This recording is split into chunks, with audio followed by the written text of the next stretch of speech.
Welcome to FNGMAT's Ask Atul Jose series. I'm Atul Jose. Today I'll share a step-by-step strategy to plan for your round 2 MBA application. We will cover GMAT, GRE, essays, and recommendation letters. Number 1, GMAT. A reason why GMAT continues to be a key data point for business school is that they need diversity. If it was not for a standardized test, those who have completed their undergraduate degree from Ivy League schools would effortlessly be accepted to top MBA programs. That is not the case. The median GMAT score for top schools is 730, so you need to hit that number if you're serious about getting accepted to M7 schools. If your score goes below 730 and is in the 700 to 720 range, you need unique achievements, extracurricular talents, or milestones in your career to stand out from a similar profile with a 730 GMAT score. So 730 is a safe bet for someone who comes from a traditional background in terms for experience, family upbringing, and post-MBA goals. Another question I get a lot is about the number of GMAT attempts. It's not uncommon to hear about applicants taking the GMAT 2 to 3 times, but anything above 3, although officially not flagged, would be considered an attempt to game the test.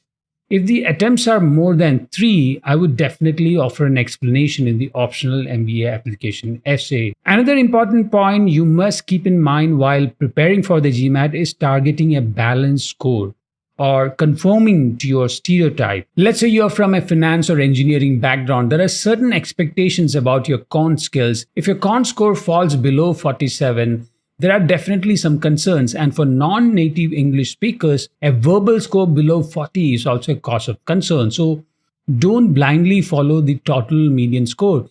You must target a balanced GMAT score, that is verbal above 45 and quant above 47, or at least verbal above 40 and quant close to 50. Another common issue you are likely to face with round 2 is the dates for taking the GMAT. Since round 2 deadlines are all in January, applicants assume that by December 1st week, a time typically when your workload goes down, is the best time to take the GMAT. So I've seen applicants doing the reverse, that is approaching us with essay editing first and then preparing for the GMAT. This could be tricky because no matter how much you want to be involved in the editing process, your mind will be preoccupied with GMAT preparation. In effect, you will not be able to give your 100% for the GMAT and essays. So my recommendation is that you register for a November last week test date, give a 2-week window for the retake, that is by December 15th, in case you can't cross the 730 mark. But by the second time around, you can start the essay writing and editing in parallel. This is only for scenarios where you have crossed 700, that is 700, 710, 720 in the first attempt during the last week of November. Then you can manage essay writing and GMAT preparation in parallel.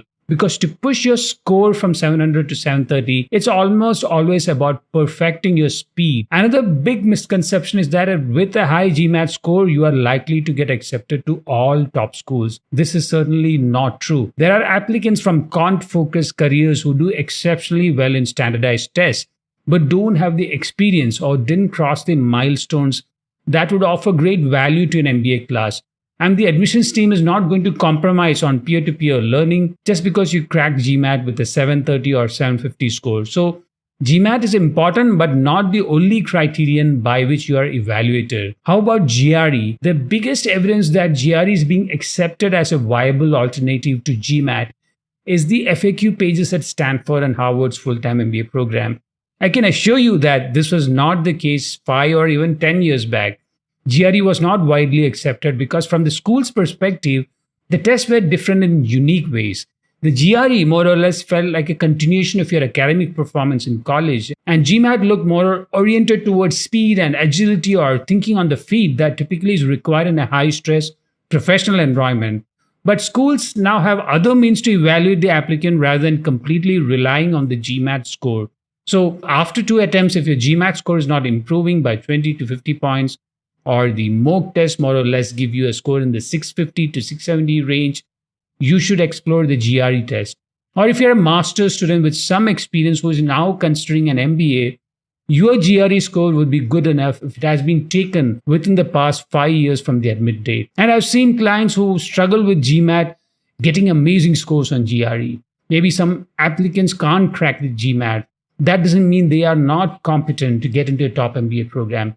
So explore all your test-taking options before giving up and focusing exclusively on your essays and recommendation letters. Number two, recommendation letters. First, who should write your recommendation letters? This is a question that is confusing for those who work in startups or a CXO's office because they work in proximity to real decision makers and not at a level below the management. There is no set rule for this. I've seen this strategy work in some cases, and in other cases, it just didn't work.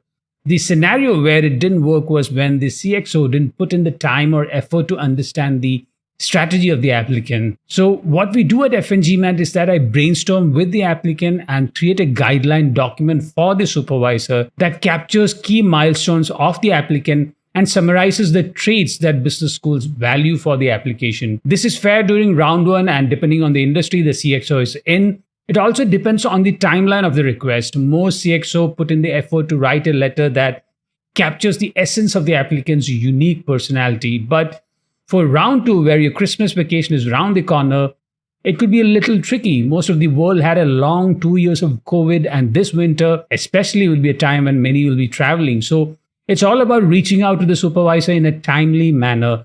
The second question is when you should approach the supervisor with your round two MBA application plan. More than the timeline, I would structure it as what you need to do before approaching your supervisor. Here, timing is everything. Typically, very few applicants have a consistent performance throughout the year. There will be highs and lows, projects that require you to do the grunt work or projects that require you to do some firefighting. Obviously, when you're doing firefighting, your contributions would be more visible than when you're quietly performing due diligence. It's a perception game, and if you're an introvert, focus just on your work, it would be a challenge to sell yourself as a person who has contributed meaningfully to the team. The credits gets distributed unevenly. There is, of course, politics in the team. There are unique group dynamics that you need to understand. Regardless of what's happening in your team or your organization, approach the supervisor after you have visibly demonstrated an increased contribution to the team. On the timeline for round two, November last week, just like your GMAT, is the best time to share your plan. And by the first week of December, if you're working with FNGMAT, share the guideline document with the supervisor and target the second week or at worst the 20th of December as a time when your recommendation letters are all submitted. No matter what you plan, some supervisors will have their own pace and priorities. They might agree to write the letter while on vacation. So all these ideal timeline scenarios are just scenarios. You must patiently follow up and communicate with the supervisors. Don't annoy them. Number three, essays. If you've read FNGMAT's essay guides have written, you might have a clear understanding of the tone and structure of essays. You might have also learned about openers, about the transitions, about how to approach leadership essays if you didn't have many leadership experiences or you were in a functional role, how to translate adversity without overdoing the hardship or the tragedy part, how to balance personal, extracurricular, talent, and professional narratives. So I highly recommend that you purchase FNGMAT's essay guides from store.fngmat.com. Once you've read it, if you are planning to work with a consultant, there are some truths I want to share with you.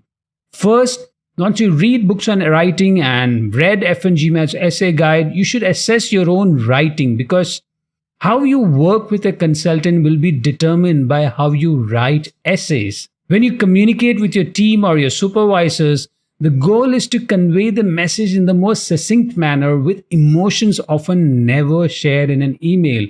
Even if you're great at written communication or you have submitted papers in a functional journal in technology or finance, the expected vocabulary is very different. The admissions team is trying to understand the person behind the GMAT or GRE score and the resume. Some applicants are very good at adjusting to this writing. Some are not that great despite a lot of guidance. So the challenge for a consultant while editing is how much they should be involved in the rewrite process. If they take over 70 to 80% of the rewrite, it will read like a polished version of an essay. It's like your parents doing your homework. I typically encourage an iterative editing process where the effort is in guiding the applicant to be a better writer, to capture more context, to capture the right emotion, not to overdo any dialogues or the emotional part of the narrative. Finding the right balance is key.